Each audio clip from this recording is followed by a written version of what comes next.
So this month's update is going to be pretty much a short video. Not much in preparation of the loft's been done. Been spending a lot of time sort of more so downstairs, soldering dropper wires to the underside of all the track, preparing points and all the point motors, so a lot of it's been done downstairs. But thought I'd talk you through some of the issues that I think I may have found on the actual layout itself, and some pretty much important things which need to be rectified before I kind of move on from fitting the elevated sections and continuing with the layout itself. Okay, so since I shot the last video, up in the loft itself I've done only a few little bits and pieces. I've completed the track work on the Exeter central loop, so that's now complete down to that point there. I still haven't done the point work because I need to join this piece of ply to the main board which will house all the track for the station.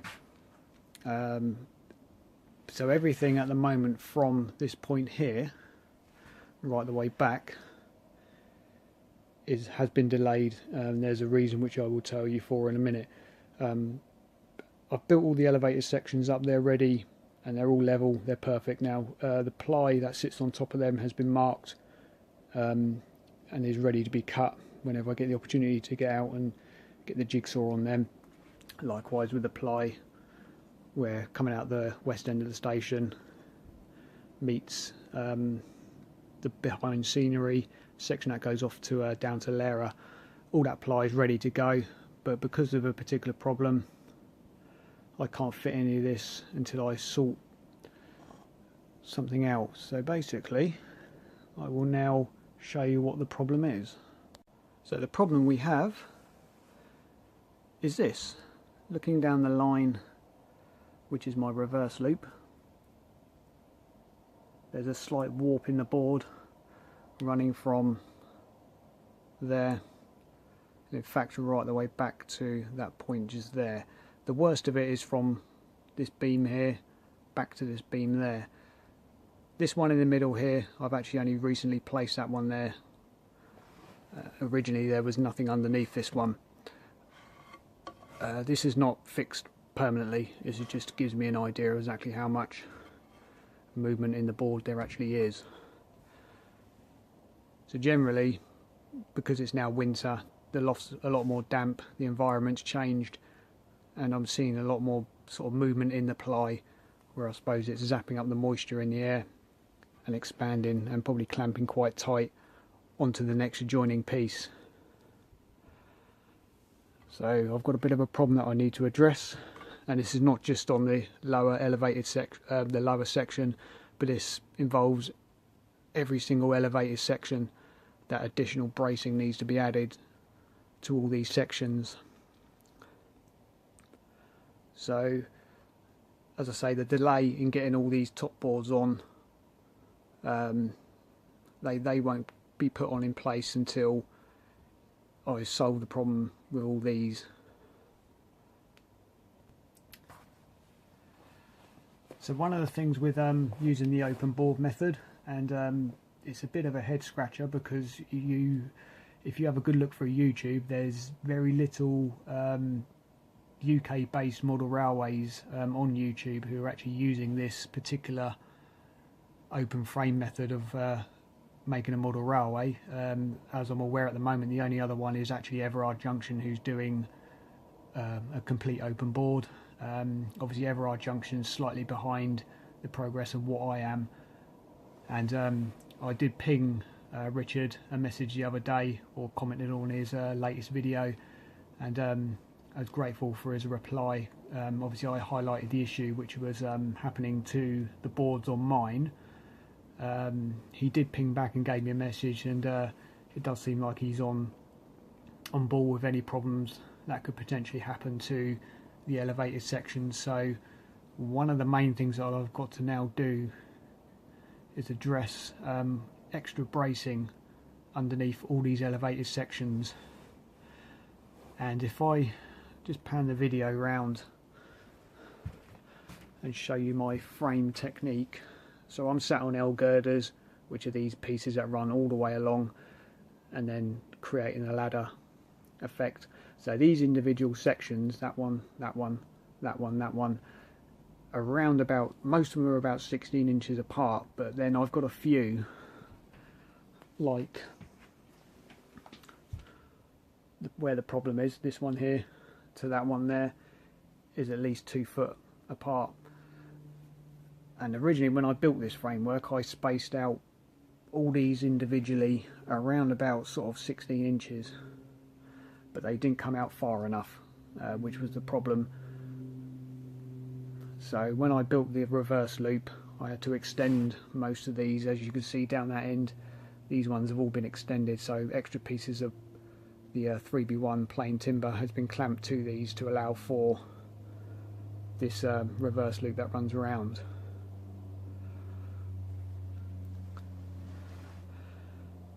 So basically the reverse loop itself isn't a problem. I can rectify all these issues that I have on this by adding additional plain timber underneath and making it so that all this ply has its necessary bracing. But what's going to be the problem is when we move up and we're actually on the elevated sections, like over here for example,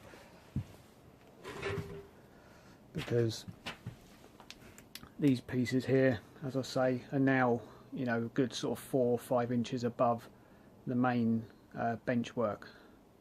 So I need to consider some type of bracing that's clamped either to the side of the ply or something that's underneath, so running right the way across, just to stop any of this from either going up or going down. So we end up with a completely dead level, warp free layout basically. This is vital that all this stuff is pretty much sorted before any of the scenery stuff starts happening on the layout.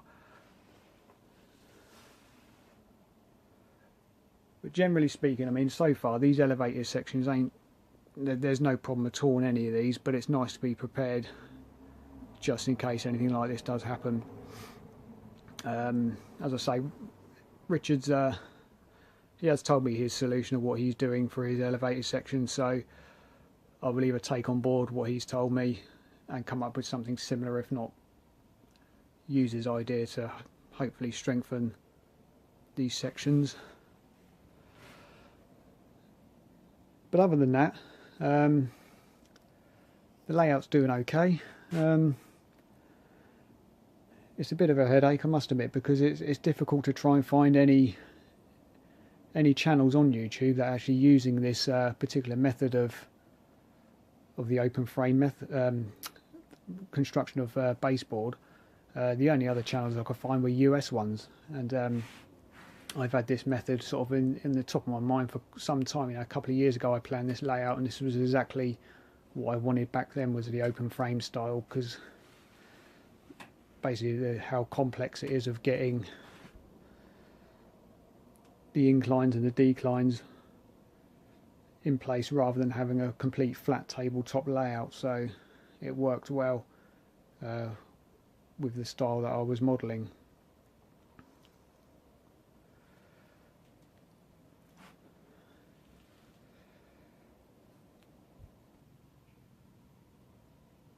So looking down the line of which runs up to Exeter Central, I mean, you know, the ply itself, there is no problem with that at the moment, but it's not worth taking the chance. As soon as you start building up the scenery sections, you could end up with, you know, any problems in the future could be difficult to gain access to. So be looking at extra bracing in one form or another to make sure that none of this ply warps. I think I did mention in my last video I did seal the ply, but only top and bottom, which allows the timber itself to breathe. None of my bench work's been sealed. This is just as it was out the shop, so hopefully that should stay warp free, hopefully.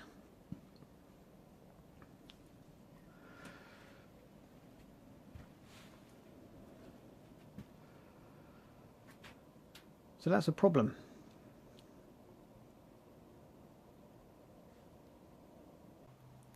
So for probably the best part of December, I think I'm going to be concentrating on, as I say, strengthening all this lot up, making sure that it's well secure and warp free.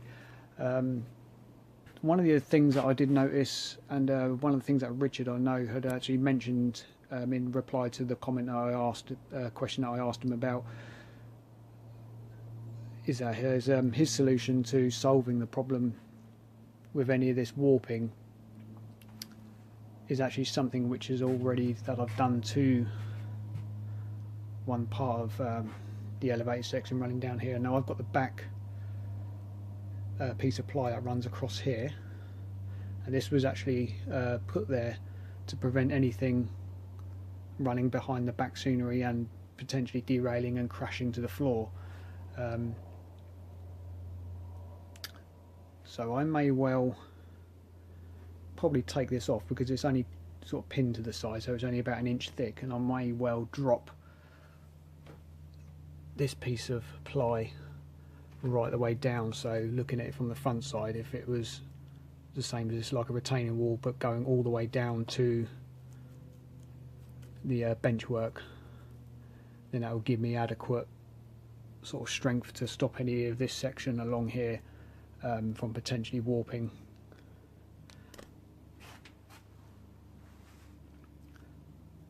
Which could be the way that I may well likely do all these elevator sections, or I may well just put some additional bracing, so some nice 12mm ply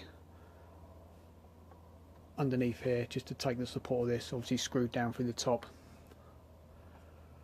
to make sure this is all firm. But I've got to bear in mind that I've got scenery going underneath here, point motors and all sorts of stuff that goes on underneath the layout, so I shall be working on that over the whole of December. Some of the other things I'm going to be doing in December is, once I've got round that problem, is now continuing from the east end of the station all the way through the station, joining the rest of the ply up. I've fed some wires through into various locations which are going to be for all my point motors, so they're all in place, or some of them are in place. And I'm also going to be working on starting the board work for the back scenes as well, before I get too carried away with not being able to move and get to various parts of, like this area here for example, is quite a distance from there to there. It's quite a stretch if when this piece of ply's in place here, it's difficult to get over to the back of there. So this is one of the reasons why this piece is not fixed down, because I can remove that and gives me easy access to the back of the layout. And then hopefully the laira end, or the workbench of the layout, we'll start seeing the track work running through, and the corner of clutter will be tidied up, and this part of the layout will be extended further down. So I've got either the beginning stages of the fiddle yard, or just the reverse loop coming out of the end of laira, then coming back on itself. So there's a lot to get on and do. But I think I might just end the video there, because it's a bit chilly up in the loft at the moment. No heating on up here at all. And it's currently at the moment, I think it's about -2 outside. Ooh, so it's a bit chilly. But anyway, I'm going to be back hopefully sometime within the next few days. There's another quick update video that I'm doing on the last video shot, which was about all the points and motors and polarity switchovers. One of my subscribers is a bit confused with how it works, so there was a bit of an update I needed to do just to give him a bit of a clear picture of how his layout works with using electrofrog points, and obviously I've got a how-to video coming up soon as well, which is almost complete, so that's due up pretty soon as well. So I'm going to leave the video here. Any likes, comments, please do comment in the comment section and I'll happily answer whatever. So yeah, see you all again soon.